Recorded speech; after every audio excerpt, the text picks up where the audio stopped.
সুপ্রভাত আমার প্রিয় বন্ধুরা, আমি দীপা। আমার নতুন আরও একটি ঝলমলে ভ্লগে তোমাদের সকলকে জানাই অনেক স্বাগত, অনেক ভালোবাসা। দিনটা হলো আজকে মঙ্গলবার, আর ঘড়িতে এখন বাজে 6:45। একদম ফুল এনার্জি নিয়ে সকাল থেকে কাজকর্ম শুরু করছি। আশা করছি আজকের ভিডিওটা তোমাদের ভালো লাগবে। আর এই কদিন না অত তাড়াহুড়ো করে উঠতে হয় না এবং দিশাহারা হতে হয় না যে কোন কাজটা ঠিক আগে করব, কোন কাজটা পরে করব। এখন যেহেতু মা আছে সেই জন্য না অনেক কাজগুলো করে দেয়। যেমন ধরো একটু সকালে চা বানানো, টুকটাক বাসি কাজকর্মগুলো কিন্তু মা করে দেয়, অনেকটাই আমার হেল্প হয়। তো উঠছি করে ওই 7টা সাড়ে 7টার মতন কিন্তু বেজে যায়।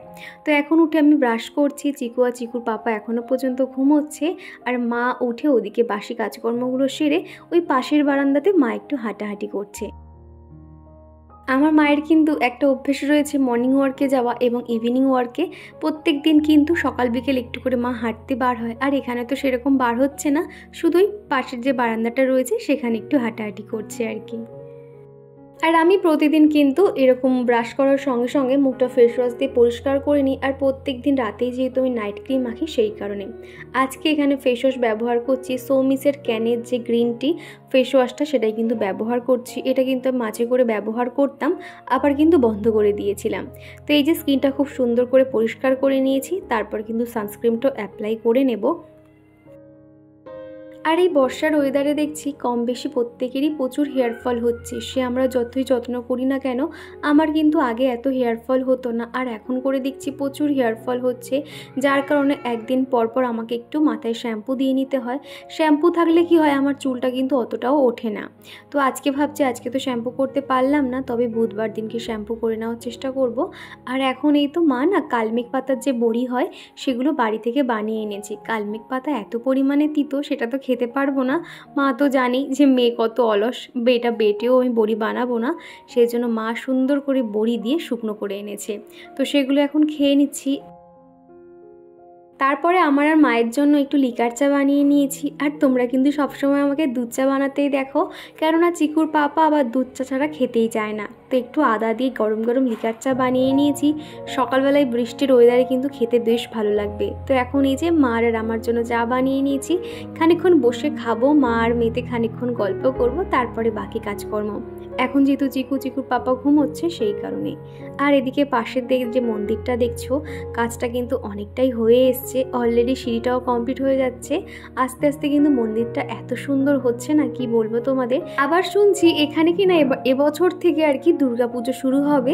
জানি না কি হবে, তবে হলে কিন্তু ভীষণ আনন্দ হবে। বাড়ির পাশে যদি এরকম ঠাকুর ওঠে, আর ওই যে ঢাকের আওয়াজ, কি দারুণ যে লাগবে না। সব মিলিয়ে কিন্তু খুব সুন্দর একটা সময় কাটাতে পারবো। তো জানি না কতদূর ঠিক কী হবে। আর এদিকে এখন চলে এসেছি রান্নাঘরে। তো এখন এই যে কয়েকটা না মশলা এরকম ঢালতে হতো, তো সেগুলো এখন ঢেলে নিচ্ছি। একটু পরে যেহেতু রান্নাবান্না শুরু করব সেই কারণে আর কি। যারা একটু অলস টাইপের আছো কিংবা রান্নার পরে অত রান্নাঘর পরিষ্কার করতে ইচ্ছা হয় না, তাদেরকে বলবো এই রকম সেট একটা মশলাদানি কিনে নিও। সেক্ষেত্রে কিন্তু অনেকটাই হেল্প হয়, আর সময়ও কম লাগে। একটু হালকা মুছে নিলেই কিন্তু হয়ে যায়। আমি বেশ 3-4 মাস হলো এই পটটা ব্যবহার করছি। খুব ভালো একটা জিনিস। তবে ইচ্ছে রয়েছে আমি যখন আমার কিচেনের আরও একটা মেকওভার দেব, তখন কিন্তু আমি মশলাদানিগুলো চেঞ্জ করব এবং খুব সুন্দর সুন্দর আমি মশলাদানি আমি ওই ফ্লিপকার্টে দেখছিলাম, তবে সেগুলো আমি অর্ডার দেব।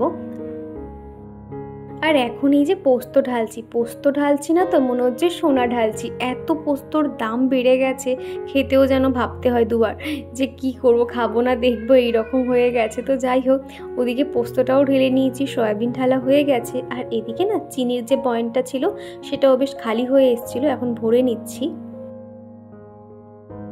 আজকে সকালে চিকুর পাপাকে টিফিনে দিয়েছিলাম পাউরুটি আর প্লেন আলুর তরকারি। তো সেই তরকারি খানিকটা থেকে গেছিলো, আর আগের দিনের ভাতও থেকে গেছিলো। এখন এই তো পান্তা মুড়ি আর এই তরকারিটা দিয়ে খাচ্ছি। এত সুন্দর খেতে লাগে না, বেশ অনেক মাস পরে এরকম পান্তা ভাত খাচ্ছি। খেতে কিন্তু বেশ ভালো লাগছিলো, তবে একটা কাঁচা লঙ্কা হলে বেশি ভালো লাগতো, কিন্তু কাঁচা লঙ্কাটা না ছিল না বলে আর খাওয়া হলো না। তো এইভাবে আজকে সকালের খাওয়া দাওয়াটা শেষ করেছিলাম। আর আজকে দুপুরে রান্না করব পনির। আজকে যেহেতু মঙ্গলবার, কালকে বুধবার, কালকে মায়ের একাদশী রয়েছে, সেই কারণে মা কিন্তু সবসময় একাদশীর আগের দিনগুলোতেও নিরামিষ খায়, সেই কারণে। তো এখন সেই জন্য বানিয়ে নিচ্ছি পনির, আর চিকুর পাপার জন্য ইলিশ মাছের ভাপা বানিয়ে দেব। আর এই তো পনির রয়েছে, আর একটু পটলও ভাজবো, সেই দিয়ে কিন্তু ওর খাওয়া দাওয়া হয়ে যাবে। পনিরটা এত ভালো দিয়েছে না, এটা হচ্ছে কি রেড কাউয়ের যে পনিরটা আর কি, ভীষণ টেস্ট। সেরকম কোনো মশলাই দিইনি, কিন্তু এত সুন্দর খেতে হয়েছে না, কি বলবো তোমাদের। তো এখন দেখো সুন্দর করে আমি পিস করে নিয়েছি, তারপর নুন হলুদ মাখিয়ে পনিরগুলোকে ভেজে নেব।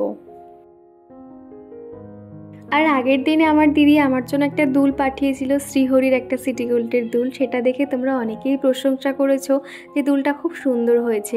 সত্যি কথা, দুলটা কিন্তু ভীষণই সুন্দর।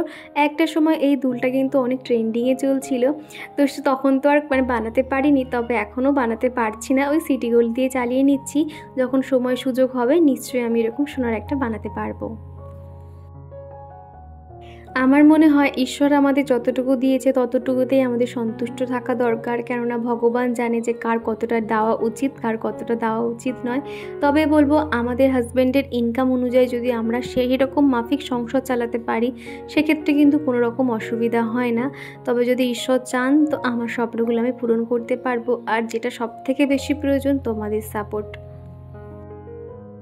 নিজেকে সবসময় এরকম পজিটিভ রেখেই কিন্তু সংসারের কাজকর্মগুলো গুছিয়ে করি। আমার কি আছে বা সেটা নিয়ে কিভাবে এগিয়ে যেতে পারবো, সেগুলো নিয়েই কিন্তু আমি ভাবতে থাকি। কখনো এটা ভাবি না যে আমার সংসারে এটা নেই ওটা নেই, আমি কিন্তু কখনোই এরকম ভাবি না। যখন যেরকম তখন সেভাবেই আমাদের সংসার চালাতে হবে। তো যাই হোক, এদিকে কিন্তু আমার পনিরটাও ভেজে নিয়েছি, আর ওদিকে আলুও ভাজা হয়ে গেছে। তারপরে এদিকে জিরে ফোড়ন দিয়েছি, দিয়ে এখন ওই যে টমেটোটা একটু পেস্ট করে নিয়েছিলাম, তো হালকা নড়াচড়া করেই ভাজা হয়ে এলেই এদিকে আলু ভাজা আর পনির ভাজাটাও দিয়ে দিচ্ছি। তো এইভাবে বানিয়েছিলাম, সিম্পলের উপর থেকে বানিয়েছিলাম, বেশিক্ষণ কিন্তু সময় লাগেনি, আর খেতে কিন্তু অসাধারণ হয়েছিল। আর নামানোর শেষে একটু ঘি আর উপর থেকে একটু গরম মশলা ছড়িয়ে দিয়েছিলাম। আর তোমরা অনেকেই বলো আমার রান্নাবান্না দেখতে তোমাদের খুবই ভালো লাগে আর ভীষণ লোভনীয় হয়। তোমরা তো অনেকেই বলো যে আমাকে একটু দাও। সত্যি কথা, এই কথাগুলো শুনে আমার খুব ভালো লাগে, আর তখনই তোমাদেরকে আমি বলি একদিন চলে এসো আমার বাড়িতে। আর আমাদের চিকু এখন সারাক্ষণই এত হাসি খুশি থাকছে, কি বলবো তোমাদের। যেহেতু একা থাকে, তো ওর দিদুন এসছে, দিদুনের সঙ্গে খেলায় এখন খুব ব্যস্ত থাকে। তো এখন দেখো খেলা নিয়ে এদিক ওদিক ছোটাছুটি করছে, এখানে খেলনা ওখানে খেলনা সমস্ত দিক ছড়িয়ে ছিটিয়ে রাখে। ফোনের কথা কিন্তু একদমই বলছে না। তো তাও ভালো, ফোনের কথা না বললেই এই খেলনা নিয়ে খেলুক, আমার একটু কাজ বাড়িয়ে দিক, তাও ঠিক আছে, সেগুলো মানা যায়। তো এখন চিকু খেলছে, আর ওর সঙ্গে না একটা ডান্সিং ক্যাকটাস রয়েছে, তো সেটার সঙ্গে চিকু কিভাবে খেলা করছে চলো তোমাদেরকে একটু শোনাই।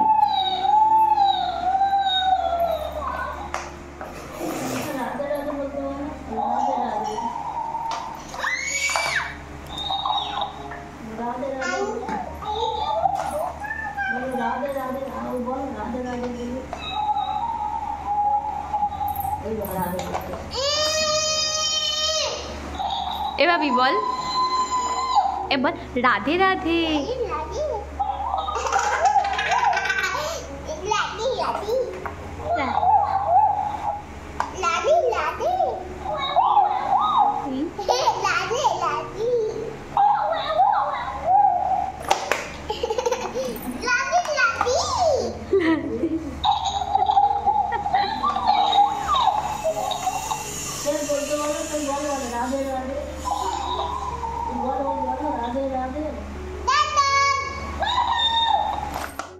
আর এই যে রাধে রাধে কথাটা চিকুর দিদা ওকে শিখিয়ে দিয়েছে, তো সেখান থেকে শিখে গেছে। আগে কিন্তু হরে কৃষ্ণ বলতো, সেটাও তোমাদেরকে শুনিয়েছিলাম। তোমরা চিকুকে এতটাই ভালোবাসো, সেই জন্য ছোট ছোট দুষ্টুমি বলো, বদমাইশি বলো, সেই মুহূর্তগুলো তোমাদের সঙ্গে একটু শেয়ার করে থাকি।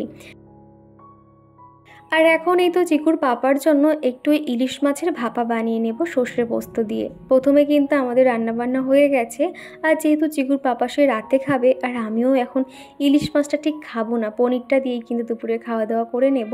আর এদিকে আমি সর্ষে পোস্ত অনেকটাই বেটে নিয়েছিলাম, তো এখন মাছের মধ্যে ম্যারিনেট করে ভাপাটাও বানিয়ে নেব। তারপরে চিকুর পাপা রাতে এলে তো তখন টিফিন বক্সটা আর কি খোলা হবে। তো সুন্দর করে ম্যারিনেট করে নিয়েছি, আর মিক্সার গ্রাইন্ডারে একটু জল দিয়ে সেই জলটাও কিন্তু দিয়ে নিয়েছি। তো চলো দুপুরের খাওয়া দাওয়াটা শেষ করে নিই, তারপর তোমাদের সঙ্গে আবার দেখা করছি। আবারও তোমাদের সঙ্গে দেখা হচ্ছে সেই সন্ধেবেলা। এখন এই 6:45 মতন বাজে। আমি এখন সন্ধেটাও দিয়ে নিয়েছি আর ঠাকুরের বই পড়াও হয়ে গেছে। তারপরে 8টা নাগাদ চিকুর পাপা চলে এসছে আর এরকম একটা প্যাকেট হাতে ধরিয়ে দিয়ে বললো, দেখো তো এটা কেমন হয়েছে। তো আমি প্যাকেজিংটা খুলছি আর উপর থেকে দেখছি এরকম একটা স্মার্ট ওয়াচের ছবি রয়েছে, ভীষণ সুন্দর দেখতে। আমি তো প্রথমে বুঝতে পারছিলাম না কোথা দিয়ে খুলবো, এত সুন্দর সিস্টেমটা। তোমাদেরকে দেখাই, দেখো এই যে স্মার্ট ওয়াচটা দেখতে পাচ্ছ, এটা দিয়ে তুমি হোয়াটসঅ্যাপ কানেক্ট করতে পারবে, প্লাস তুমি ফোন কল করতে পারবে, এই ধরনের সিস্টেম রয়েছে। আর এদিকে হাতের যে দুটো বেল্ট, সেই বেল্টটা এখানে খোলা রয়েছে। আর এই যে স্মার্ট ওয়াচটা কিন্তু বেল্টটা তোমরা বিভিন্ন কালারের পেয়ে যাবে। আর অনেক দিন ধরে চিকুর পাপার ঘড়িগুলো না সমস্তই বৃষ্টির জল লেগে খারাপ হয়ে গেছে, কারোর ব্যাটারি শেষ হয়ে গেছে আর হাতটা ফাঁকা ফাঁকা লাগতো, একদমই ভালো লাগছিল না।